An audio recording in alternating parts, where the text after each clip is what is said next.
A local veteran is remembering his service on this Memorial Day. The 106-year-old is the oldest living survivor of the attack on Pearl Harbor, and he says he remembers exactly what he was doing that day. And then he continued to serve the United States once the nation joined World War II. My name is Freeman Johnson. I was at Pearl Harbor when it started. So I'm the oldest living survivor of that attack. Freeman Johnson is reflecting on his military service this Memorial Day. The 106-year-old from Centerville was serving in the United States Navy on December 7, 1941. He's the eldest of just a handful of survivors of the Japanese attack on the Pearl Harbor military base in Hawaii that drew the United States into World War II. I don't know, it's becoming a rarity. There aren't many left. Before there were thousands. So it really didn't matter.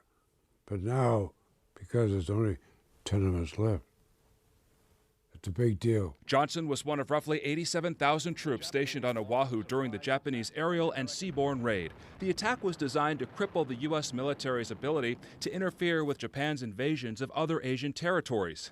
Johnson spent most of his time deep below the deck of the USS St. Louis and says he was hard at work when the Japanese forces attacked. I didn't see anything. Nothing.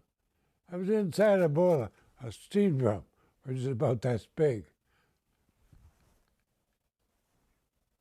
You're in a tube. I didn't see anything. We've been to a couple of schools, and the kids ask, were you scared? You're not scared. You're too busy to be scared. And besides, you don't know what you're scared of. You can't see anything.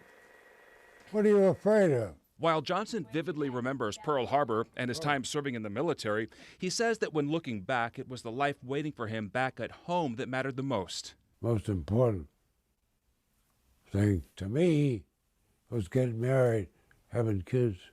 Pearl Harbor just happened. Yeah. Johnson was also in Tokyo Bay in September 1945 when Japan formally surrendered to the United States. He watched that ceremony from the mast of the USS Iowa.